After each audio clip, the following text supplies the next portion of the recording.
Obama is a radical communist, and I think it's becoming clear. That's what I told people in Illinois, and now everybody realizes it's true.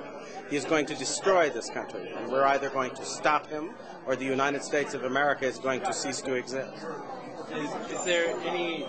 Do you still hold regrets against not having long enough time to debate against President Obama? I don't have any regrets. I went into Illinois. People told me at the time I didn't stand much of a chance of winning.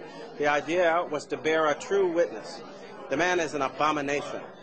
He is someone who has actually advocated infanticide, that when babies are the target of abortion, if they happen to escape the abortionist's intention and are born alive, he actually supported the idea that those babies should be set aside to die. That is a man with such a seared conscience, I can't even understand why anybody in their right mind would consider him worthy of political support. That's a violation of conscience that is inconceivable. And even some of the most hardline pro-abortion people in America rejected that abomination, and he did not. So what does tonight mean when President Obama is President of the United States? How does tonight play a role? That's another question. Is he President of the United States? According to the Constitution, in order to be eligible for president, you have to be a natural-born citizen. He has refused to provide proof that he is, in fact, a natural-born citizen, and his Kenyan relations say that he was born in Nairobi at a time when his mother was too young to transmit U.S. citizenship. So I'm not even sure he's President of the United States. No, that's not a laughing matter.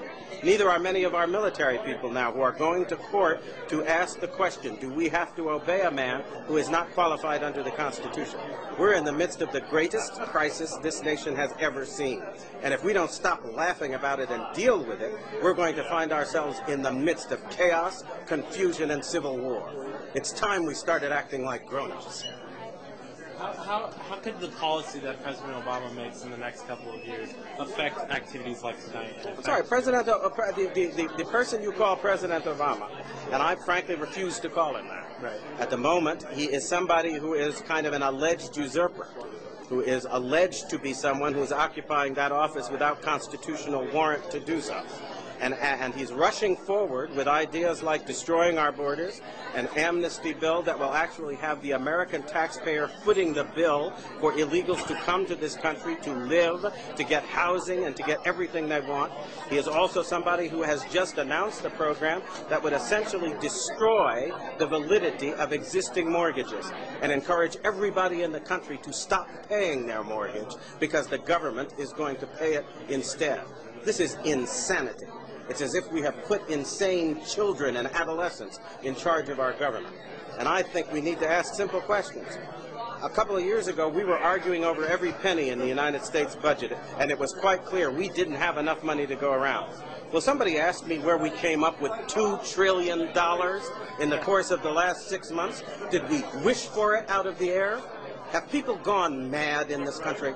You don't have that money. We are claiming that a bankrupt government can save a bankrupt banking system. Explain to me how that happens, because I think that's impossible.